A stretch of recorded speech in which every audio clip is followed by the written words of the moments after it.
역대기상 10장 마지막 절에 주께 묻지 아니하였으므로 주께서 그를 죽이시고라고 했죠. 사울이 하나님께 묻지 않았기 때문에 죽이셨다. 그러면 오늘날도 하나님께 묻지 않고 자기 뜻대로 행동하면 죽임을 당할 수 있다는 생각을 갖는 분이 계시는데, 물론 어떤 사람은 하나님께서 가치 없다고 판단하시면 먼저 데려가시기도 하십니다. 자, 주께 묻지 아니하였다. 어쨌든 사울 왕은 이스라엘 백성 아닙니까? 이스라엘 백성들은 모두가 다 하나님의 계획 안에 있었던 사람들입니다. 하나님의 계획 안에 있는 사람들에게 하시는 말씀인데, 잠언 16장에 사람이 마음으로 준비하는 것과 그 혀의 대답은 주께로부터 나느니라. 완전히 하나님의 계획 안에 들려져 있는 사람들에게 하시는 말씀이죠. 너의 의들을 주께 맡기라. 그리하면 너의 생각들이 바로 서리라. 너의 의들을 주께 맡기래요. 그러면 우리 생각들이 바로 선다고 합니다. 왜 내 생각이 올바로 서 있지 못하는가 하니까 내가 내 모든 일들을 주님께 온전히 맡기지 않았기 때문에 그래요. 이 점을 사울왕이 알았다면 그렇게 행동하지 않았을 거예요. 사울왕은 매사에 하나님은 안중에도 없어요. 아쉬울 때만 하나님을 찾았죠. 아쉬울 때만. 그런 사울같이 행동하면 안 되겠죠.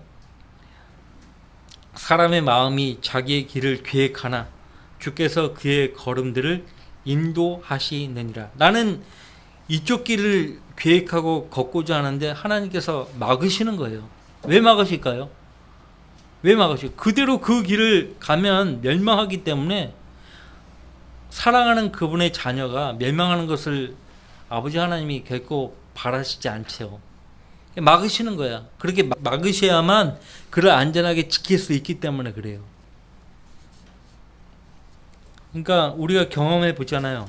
내 생각대로 내가 원하는 대로 행동하면 좋을 곳이 없어요. 마이너스에 마이너스. 내가 원하는 대로 해보니까 얻는 거 하나도 없고 잃는 것만 많은 거예요. 돈도 잃어버리고 건강도 잃어버리고. 그 모양으로 하나님께 나오면 그래도 다행이에요. 자기 인생의 모든 젊음을 자기 자신과 세상을 위해서 다 소모하고 이제 힘없는 상태에서 하나님을 찾는 거예요. 그래도 다행이라고 생각해요. 사람의 마음이 자기의 길을 계획하나 주께서 그의 걸음들을 인도하시느니라. 사람에게 옳게 보이는 길이 있으나 그 끝은 죽음의 길들이니라. 그러니까 이제 사울왕이 이러한 사실들을 알았다면 그렇게 행동하지 않았죠. 주께 묻지 아니하였으므로 주께서 그를 죽이시고 왕국을 이새의 아들 다윗에게로 돌이키셨더라.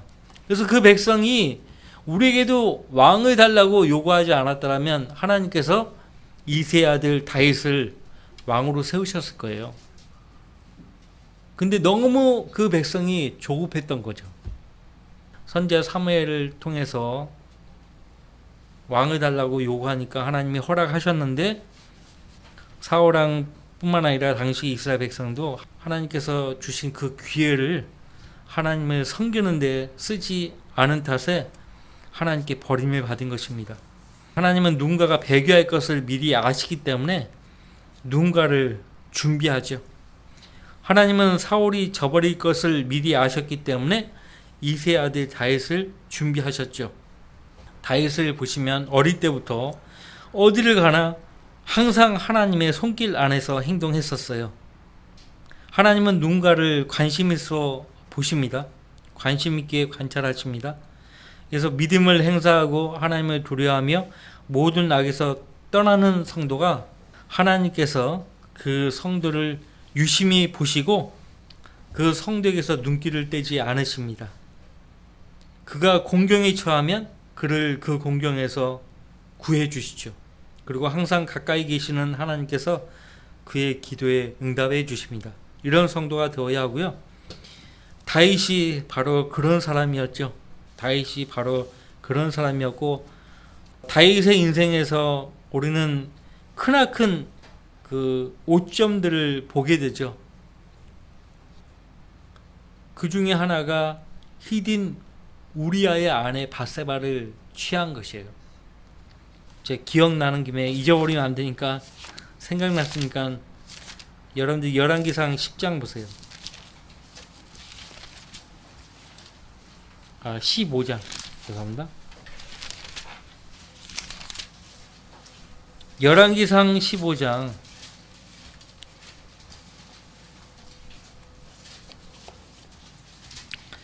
열왕기상 15장 5절 말씀 보시면, 이는 다윗이 주의 눈에 옳은 것을 행하였고 히딘 우리아의 일 외에는 주께서 그에게 명하신 일에서 평생 동안 벗어나지 아니하였습니다. 다윗의 인생에서 빗나간 적이 딱 한 번 있었던 거죠. 히딘 우리아의 일 외에는, 히딘 우리아의 일 무슨 일이에요? 그의 아내 밧세바를 취했잖아요. 그것을 또 탁 덮기 위해서 그 우리아를 너 집으로 돌아가라고, 그런데도 히딘 우리아는 집으로 돌아가지 않잖아요. 그러니까 그 요압을 시켜가지고 치열한 전쟁터에 보내잖아요. 치명적이었어요. 치명적이었다고요. 그리고 여기서는 이제 그 연대기적으로는 아직까지 이 히딘 우리아의 일 외에는 다 옳은 일을 행했죠. 다윗의 인생에서 5점이었습니다. 5점이었어요. 다윗에 비하면 우리 인생은 그보다 더 많은 5점이 있죠. 그러나 너무나 다행인 것은 예수 그리스도의 보배로운 피로 다 가려지기 때문에, 우리가 자백하면 다 가려지는 거죠. 너무나 감사한 것이에요. 크신 자비하신 가운데서 사는 것이죠. 그래서 우리 인생의 길은 우리 자신에게 있는 것이 아닙니다. 하나님께 맡기고 하나님의 인도를 구해야 돼요. 큰 일만 그런 것이 아니고 작은 일, 세세하게 작은 일도 하나님께 구하고 하나님의 도움을 받으며 살아가야 하고요. 오늘 역대기상 11장 보시면, 그때 온 이스라엘이 헤브론으로 다윗에게 모여 말하기를, 보소서 우리는 왕의 뼈와 왕의 살이니이다. 사무엘하 5장에도 같은 사항이 나오죠. 과거에 사울이 왕이었을 때에도 이스라엘을 이끌고 나가고 들어오신 것은 왕이셨으며, 또 주 왕의 하나님께서 왕에게 말씀하시기를, 너는 내 백성 이스라엘을 먹이고 너는 내 백성 이스라엘을 다스리는 치리자가 될지니라 하셨나이다 하더라. 그러므로 이스라엘의 모든 장로가 헤브론에 이르러 왕에게 나아오니 다윗이 주 앞에서 헤브론에 있는 그들과 언약을 세우더라. 그들이 다윗에게 기름 부어 이스라엘을 다스리는 왕으로 삼으니 사무엘을 통하여 하신 주의 말씀대로 되었더라. 이에 다윗과 온 이스라엘이 예루살렘 곧 여부스로 갔으니 그곳에는 그 땅의 거민들인 여부스인들이 있더라. 여부스의 거민들이 다윗에게 말하기를, 당신이 여기로 오지 못하리라 하였으나 다윗이 시온성을 빼앗았으니 그것이 다윗성읍이다. 시온성이라고 했죠. 시온성. 시온성이 성경에 두 군데예요. 여기 예루살렘에 시온성이 있고 신명기 4장 보면 나옵니다. 그러니까 같은 시온성이어도 지역이 달라요. 여기 오늘 역대기상 11장에서 예루살렘을 시온성이라고 하고요. 아르논 강독에 있는 아로엘에서부터 헤르몬에 있는 시온산까지며, 헤르몬, 개혁성경에는 헐몬이라고 돼요. 헐몬산, 헐몬. 헤르몬에 있는 시온산. 지금도 헤르몬이라는 지역이 있는데 북쪽이기 때문에 그 겨울에 눈이 많이 내립니다. 그래서 거기 헤르몬 쪽에 가면은 스키장이 많아요. 스키장이. 눈이 많이 내리기 때문에. 그러니까 북쪽에 헤르몬에 있는 시온산이 있고요. 여기 역대기상 11장에 시온성이라고 되어 있죠. 여기도 시온산이에요. 예루살렘도 언덕에 있거든요. 그래서 시온산에 성이 있는데 그 성이 시온성이라고 하고 그것을 다윗성이라고 그렇게 불렀습니다. 다윗이 시온성을 빼앗았으니 그것이 다윗성입니다. 다윗이 말하기를 누구든지 여부스인들을 먼저 치는 자는 우두머리와 대장이 되리라 하니라. 이와 같이 수르야의 아들 요압이 먼저 올라가서 우두머리가 되었더라. 이 요압은 다윗의 조카라고 했죠. 수르야는 다윗의 이복 누이입니다. 이복 누이예요. 요압은 조카죠. 이 조카들이 싸움을 아주 잘했어요.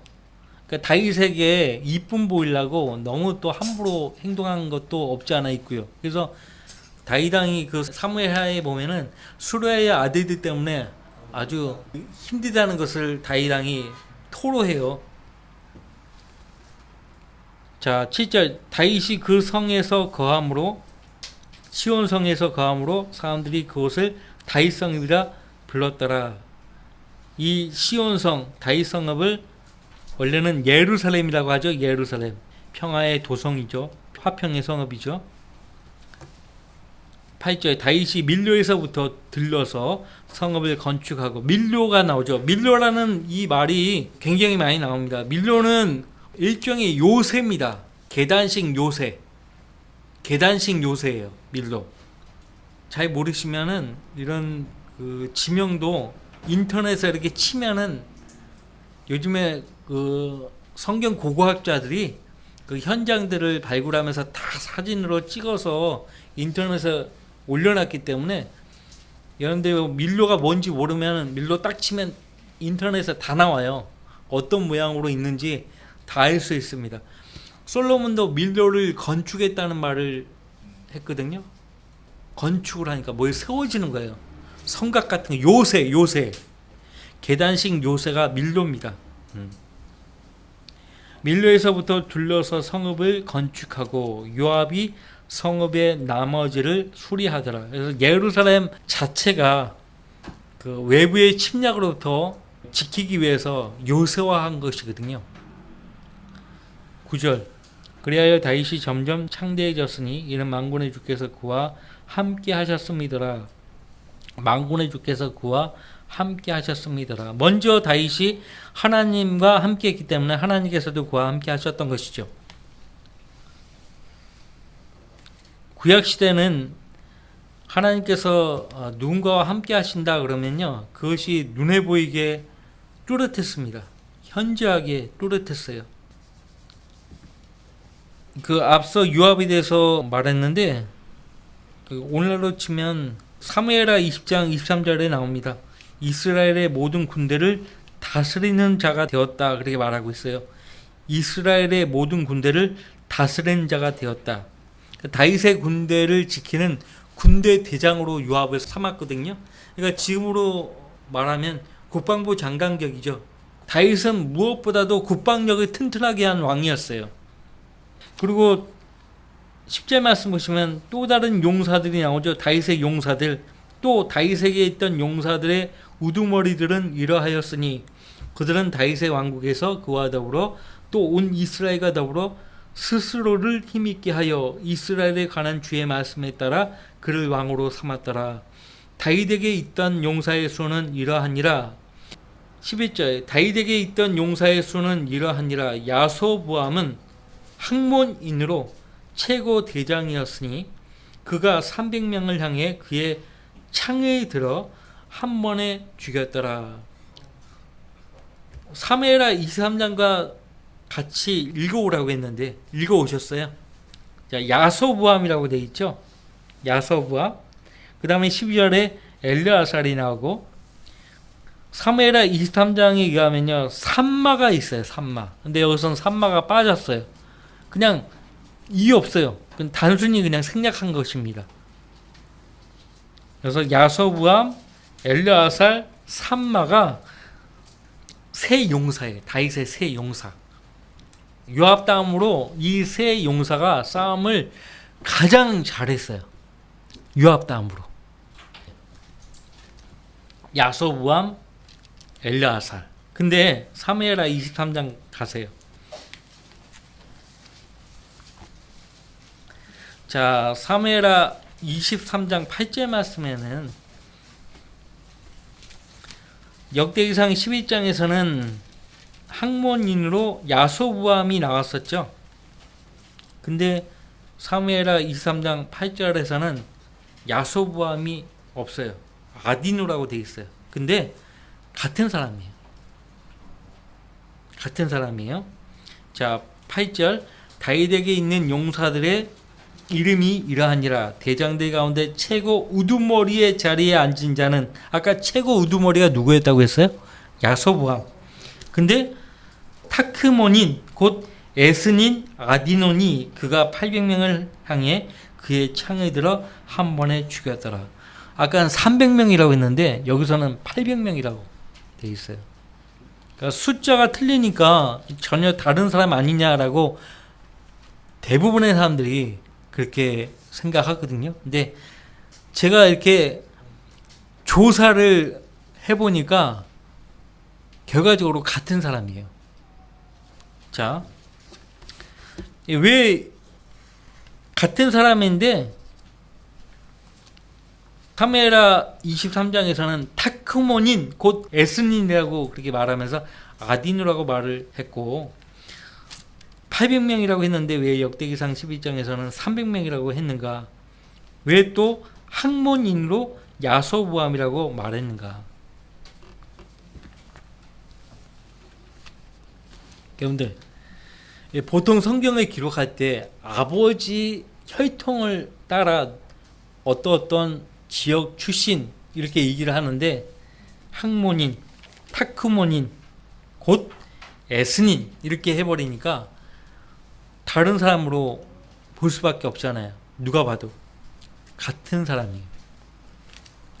근데 그 이유는요, 어느 책에서도 자세히 밝히지 않아요. 모르는 거예요. 그러니까 쉽게 이야기하면요, 어떤 경우는 어머니 그 혈통을 따라 기록한 사람도 있어요. 어머니의 혈통. 지금 여기 요압과 그 동생들을 언급할 때 수르야의 아들들이라고 얘기하잖아요. 그 수르야는 여자거든요. 다윗의 이복 누이거든요. 아버지 이름으로 아버지의 아들들 이렇게 얘기해야 되는데 수르야의 아들들이라고 얘기하잖아요. 그래서 지금 사무엘하 23장과 역대기상 12장을 비교했을 때 어디가 어머니 계열을 따라 한 말이고 어디가 아버지 혈통을 따라 한 말인지는 정확히 제가 확인을 못 해봤어요. 어쨌든 타크몬인 곧 에스닌 아디노는 역대기상 12장의 항몬인 야소부암인데, 야소부암, 그 다음에 엘르아살, 그 다음에 삼마라고 했죠.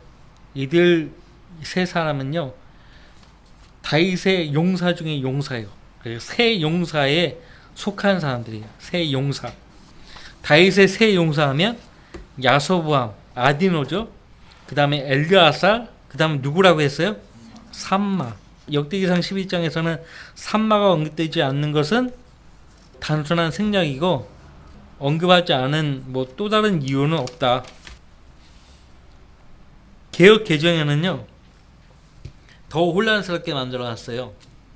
추가를 했어요. 이를테면 사무엘하 23장 8절에 개역 개정에 다그몬 사람 요셉 바세벳이라고도 하고 에센 사람 아디노라고도 하는 자, 이렇게 요셉 바세벳 이 말을 여기다 집어넣어놨어요. 더 헷갈리게 만들어놨어요.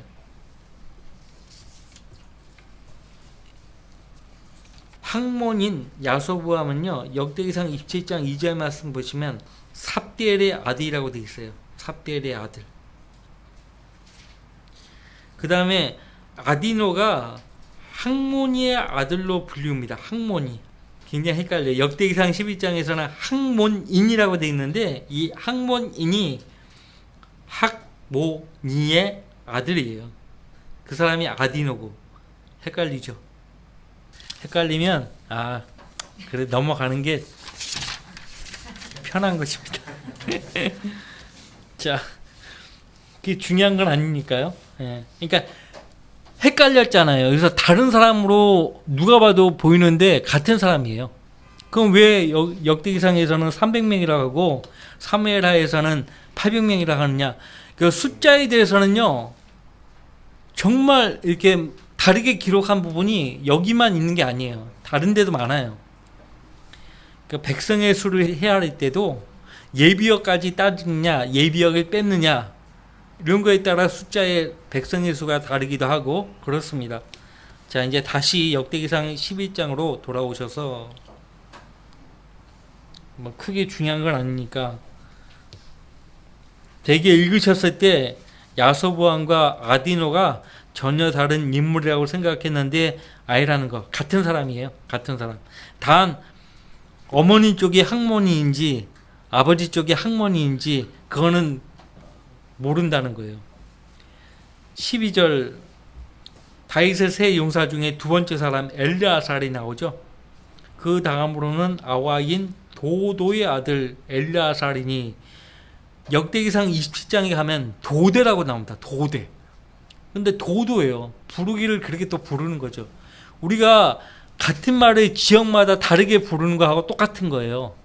엘르아살이니 그는 세 용사 중 하나더라. 13절 그가 파스다밈에서 다윗과 함께 있었는데 그것은 필리스타인들이 싸우려고 모여 있는 곳으로 보리로 가득 찬 땅 한 부분이 있었더라. 그런데 백성이 필리스타인들 앞에서 도망하였으므로 일부러 그들을 칠 의도로 복병으로 그렇게 활동한 거죠. 그들이 그 땅 가운데 서서 그 땅을 방어하며 필리스타인들을 죽였으니 주께서 그들을 큰 구원으로 구원하셨더라. 재판관계 기드온과 300용사가 행동한 거 보셔요. 일부러 빠지는 척 하면서 적을 거기다 다 몰아두고 다 그냥 진멸하잖아요. 매복한다고 하지. 매복작전. 똑같은 게 매복작전 한 거예요. 그래서 주께서 그들을 큰 구원으로 구원하셨더라. 15절 30명의 대장들 중 세 사람이 또 세 사람이 나옵니다. 세 사람이 바위로 내려가서 아둘람 굴 속으로 다윗에게 갔는데 필리스타인들의 군대는 르파임 골짜기에 진쳤더라. 다윗은 그때 요새에 있었고 필리스타인들의 수비대는 베들레헴에 있었는데 다윗이 갈망하여 말하기를 오 나로 베들레헴 성문 곁에 우물물을 마시게 할 자가 누구인가 하니 그들 셋이 필리스타인들의 군대를 뚫고 가서 베들레헴 성문 곁 우물에서 물을 길어 가지고 다윗에게 왔더라. 그러나 다윗이 그것을 마시기를 원치 아니하고 그것을 주 앞에 부으며 자 15절 18절에 30명의 대장들 중 세 사람이 누구인가? 여기는 지금 20절과 22절에 아비새가 나오고 분하야가 나오죠. 한 명이 없어요. 앞에도 야소보암과 엘르아살만 언급하고 삼마가 없죠. 근데 여기 15절 이후에도 둘만 언급하고 또 한 명이 없어. 여기 15절 이후에 없는 한 사람이 누구인가? 아사엘, 요압의 형제 아비새, 그 다음에 22절에 분하야가 있어요. 이 세 사람이 30명의 대장들 중 세 사람에 속합니다. 거기 18절 읽어봐요. 그들 셋이 필리스타인들의 군대를 뚫고 가서 베들레헴 성문 곁 우물에서 물을 길어 가지고 다윗에게 왔더라. 그러나 다윗이 그것을 마시기를 원치 아니하고 그것을 주 앞에 부으며 말하기를 나의 하나님 내가 이 일을 결탄코 하지 아니하리이다. 내가 자기들의 생명의 위협을 무릅쓴 이 사람들의 피를 마시리이까. 이는 그들이 자기들의 생명의 위협을 무릅쓰고 이 물을 가져왔음이니이다 하더라. 그리하여 그가 그 물을 마시려 하지 아니하였더라. 이 세 용사가 이런 일들을 행하였더라. 예. 요압의 형제 아비새는 세 용사 중 우두머리라. 그가 300명을 향하여 그의 창을 들어 그들을 죽이고 그 셋 가운데서 이름을 얻으니라. 또 셋 중에서 그가 다른 둘보다 더 종기를 얻어 그들의 대장이 되었으나 처음 세 용사에게는 미치지 못하였더라. 처음 세 용사가 누구예요? 예? 야소보암, 엘르아살, 삼마. 삼마에게는 미치지 못해요. 그러니까 야소부암과 엘르아살과 삼마는 오늘날로 치면 참모총장역이에요. 참모총장. 그런 격이죠. 싸움을 잘하는 거죠. 22절 갑셀 용사의 아들 여호야다의 아들 분야야는 많은 공격을 행하였으니 그가 사자 같은 모압 사람 둘을 죽였고 또 눈 오는 날에 구덩이로 내려가서 사자 한 마리를 죽였더라. 대단하죠. 사자가 얼마나 강합니까? 근데 그 맹수를 상대하는 거예요. 사자를 상대한 사람들이 성경에 또 누가 나오죠? 삼손, 다윗. 예, 삼손과 다윗이죠. 근데 또 한 명이 또 여기 본문에 나오자 분하야. 사자 같은 모압 사람 둘을 죽였고 사자 한 마리를 죽였어요. 그러니까 기골도 장대한 데다가 힘이 굉장히 셌다는 거죠. 그래서 30명의 대장들 중에 이름을 얻은 것이에요. 이 사람이. 23절 또 그가 한 이집트인을 죽였는데 키가 큰 자로 그 사람의 키는 5큐빗이었고 그 이집트인의 손에 있는 창은 베테제 같았으나 보통 이제 필리스타인들 뿐만 아니라 대표적으로 골리앗이죠. 그 다음에 이집트 키가 정말 장대한 사람들이 많았습니다. 5큐빗 1큐빗에 47cm라고 생각하면 돼요. 1cm. 그럼 계산해 보세요. 2m가 넘는 거죠. 거인이죠, 거인. 창은 배틀제 같았다라고 해요. 근데요, 그 사람을 상대하는데 막대기를 가지고 상대했어요. 막대기를 가지고 이런 사람들을 상대한다는 거는 뭐죠? 무슨 뭐 강아지 취급하겠다는 거거든요. 너는 나한테 상대가 안 돼. 응? 기분이 굉장히 나쁠 거예요. 이 이집트인이 봤을 때는 막대기를 들고 와? 골리앗도 마찬가지잖아요. 그가 막대기를 가지고 그 이집트인에게 내려가서 그의 손에서 창을 빼앗아 그 사람의 창으로 그를 죽였더라. 여호야다의 아들 분하야가 이런 일들을 행하여 이 세 용사 가운데서 이름을 얻었더라. 보라, 그가 30인 중에서 존귀하게 되었으나 처음 셋에는 미치지 못하였더라. 처음 셋 누구예요? 야소부암, 엘르아살, 삼마.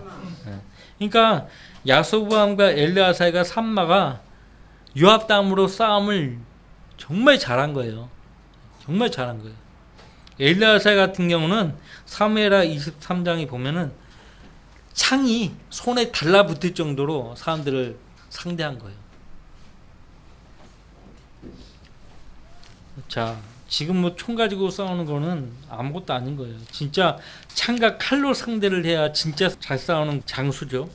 26절 또 군대 중에서 용사들은 요압의 형제 아사헬, 그죠? 베들레헴 도도의 아들 엘하난, 하론인 삼못, 플론인 헬레스, 투코아인 이케스의 아들 이라, 안토닌 아비에셀, 후사인 시프게, 아와인 엘레 이렇게 내려가서 거기 41절 히딘 우리야가 나와요. 히딘 우리야 이방인이죠. 근데 싸움을 잘한 거예요. 그럼 이방인인데 어떻게 이렇게 그 용사대 가운데 한 사람이 되었는가? 그러니까 사울왕 때 이 사람의 용병으로 부른 거죠. 그 사울왕이 죽었을 때요, 아말렉인 청년한테 요청하잖아요. 나를 죽이라고. 그러니까 그 아말렉인 청년은 용병이에요. 용병으로 기용한 거예요. 사울왕이. 그 다음에 이제 12장으로 가보겠습니다. 다윗이 키스의 아들 사울로 인하여 자신을 숨기고 있는 동안 시클락으로 다윗에게 간 사람들이 이르리니 그들은 용사들 가운데 있었으며 전쟁의 조력자들이더라. 그러니까 무슨 말이냐, 다윗 왕이 장인 사울에 피해서 자신을 숨기고 있는 동안에도 사울에게 속한 용사들이 다윗에게 오는 거예요. 그러니까 사울은 하나님께 버림받았다는 것을 알고 사울 곁에 있다가는 우리도 똑같이 멸망할 것이다 생각하고 이제 다윗에게 찾아오는 거죠. 2절 그들은 활로 무장하였으며 물매질을 하고 활을 쏘는데 오른손과 왼손을 다 쓰는 자들로 베냐민 지파 사울의 형제들에게 속하였더라. 자, 사울의 형제들도 다윗에게 오는 거예요. 사울의 혈육도 그 사울이 희망이 없다고 생각하고 다윗에게 붙은 거예요. 우두머리는 아히에셀이요, 다음은 요아스니 기브아인 스마의 아들들이며, 그러니까 성경은 연대기 수로 기록된 거 아니에요. 아직 사울은 죽지 않았어요. 사울은 아직 죽지 않은 상태예요. 근데 아직 죽지 않았는데 그 혈육까지, 그 형제들까지 다윗에게 찾아온 거죠. 쭉 보면은 8절, 가딘들 중에서 갓 지파에서도 다윗에게 오는 거예요. 다윗에게로 분리하여 광야를 향하여 요새로 들어간 자들이 있었으니, 용사들이요, 전쟁에 적합한 전사들이라. 이 가딘들도 사울왕을 위해서 싸웠던 사람들이거든요. 용맹한 사람들이에요. 근데 이 사람들도 다윗에게 찾아온 거예요. 용사들이요, 전쟁에 적합한 전사들이라. 그들이 큰 방패와 작은 방패를 쓸 줄 알았고 그들의 얼굴은 사자의 얼굴 같았으며 산 위의 노루처럼 빠르더라. 사람을 비유하는데요, 사자의 얼굴 같고 산 위의 노루처럼 빨랐다. 이 가딘들이 엄청나게 또 싸움을 잘했던 거죠. 그 다음에 이제 15절, 이들은 첫째 달에 요단의 모든 뚝이 넘쳤을 때 요단을 건넜던 자들이라. 무슨 말이에요?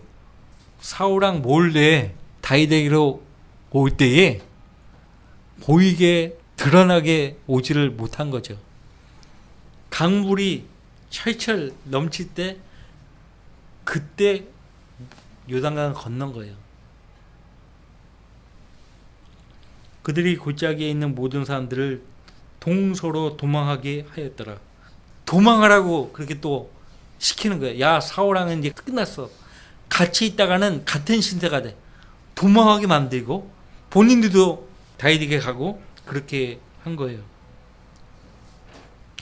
또 베냐민과 유다 자손 중에서 요새에 이르러 다윗에게 나아오니 다윗이 그들을 맞이하러 나가 그들에게 대답하여 말하기를, 만일 너희가 나를 도우려고 평화로이 왔다면 내 마음이 너희와 연합하겠지만 만일 너희가 나를 배반하여 내 원수들에게 넘기려고 왔다면 내 손에 부정이 없으므로 우리 조상의 하나님께서 감찰하시고 책망하시기를 원하노라 하더라.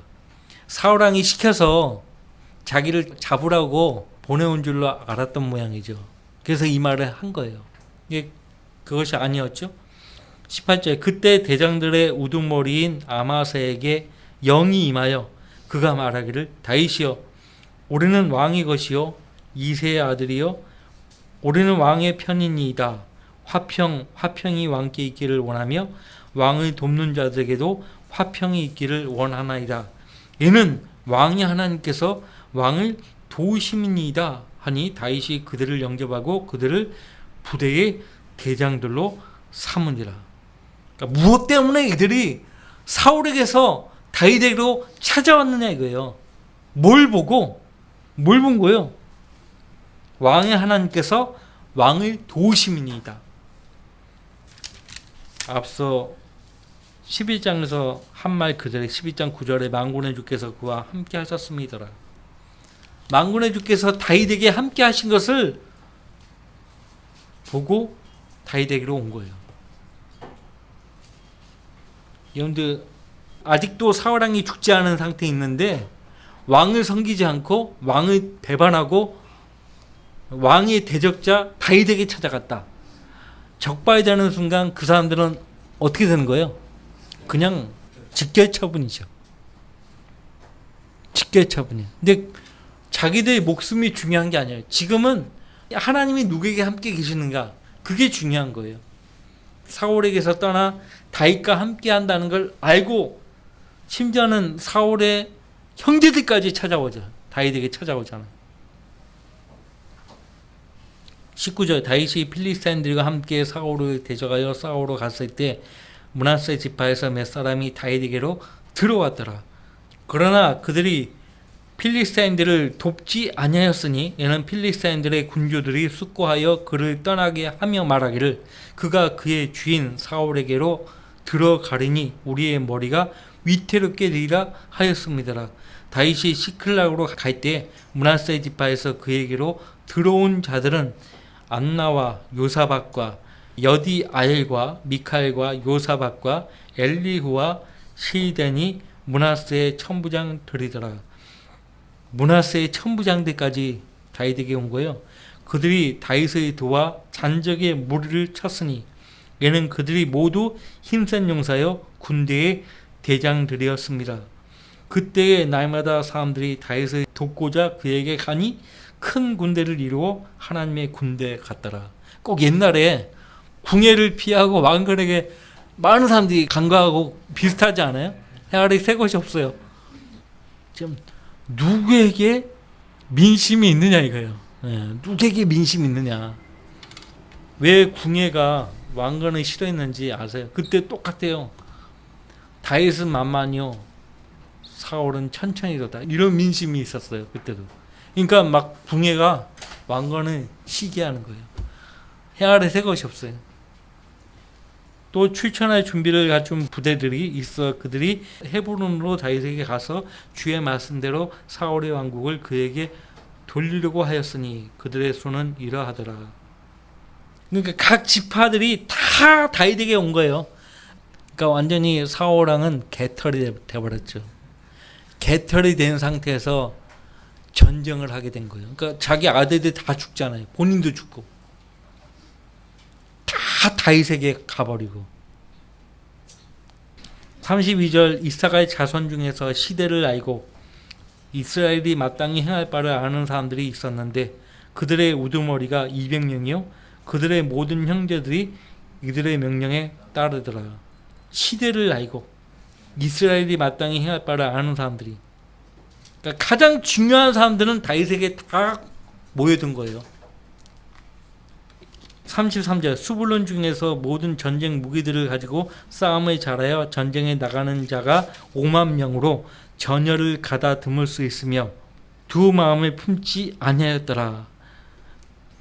38절 전열을 가다듬을 수 있는 이 모든 전사들이 온전한 마음을 가지고 헤브론에 가서 다윗을 온 이스라엘을 치대할 왕으로 상무리하고 이스라엘의 모든 남은 자들도 한 마음으로 다윗을 왕으로 삼고자 하더라. 40절 끝부분에 보시면 이스라엘의 기쁨이 있음이더라. 이스라엘의 기쁨이 있음이더라. 그러니까 어느 시대에 사는 누구든지 간에 하나님께서 누구와 함께 계시느냐 그걸 볼 수 있으면은 그 사람은 영적으로 파산하지 않습니다. 하나님이 어디에 계시느냐, 어디에 계시고 누구와 함께 일을 하시느냐 그거를 볼 줄 안다면 그 사람은 영적 안목이 있는 것이에요. 하나님께서 들어 쓰신 사람들의 특징이 무엇입니까? 아브라함을 시작으로 해서 요셉, 다니엘 또 그 외의 모든 사람들이 하나님께서 그들과 함께 하셨다는 말씀이요 성경에 나오잖아요. 하나님이 함께 하시는 사람인가? 그거를 보고 그와 함께 교제하고 그와 함께 주님의 일을 하면 복이 있고 상이 있는 것이죠. 결론을 맺겠습니다. 지금 다윗에게 찾아온 사람들은 다 뭐예요? 자발적으로 찾아왔죠. 다윗을 돕기 위해서 자발적으로 찾아왔는데 우리가 사무엘상의 기록을 보면 사울왕은요 기골이 장대하고 용명하고 자기가 볼 때는 싸움 잘해 보일 것 같은 용사들 있잖아요. 그런 사람들은 다 지목해서 자기 용사로 세우는 거예요. 기용하는 거예요. 다 왕이 지명을 해서 기용을 하는 거예요. 근데 다윗은요 다 뭐예요? 거의 대부분의 사람들이 80% 이상의 사람들은 다 자발적으로 다윗에게 찾아오는 사람들이에요. 누가 더 강한 왕국을 이루겠습니까? 다윗왕이죠. 그래서 다윗왕이 그렇게 빠르게 왕국을 세울 수 있었던 거예요. 사울왕은 왕국 세우는 것이 어려웠어요. 굉장히 어려웠고요. 아무런 열매가 없었죠. 근데 다윗 왕은 정말 빠른 속도로 빠른 시일 내에 왕국을 세웠어요. 하나님이 그렇게 하게 하신 것이에요. 다음 주에 이어서 공부하도록 하겠습니다.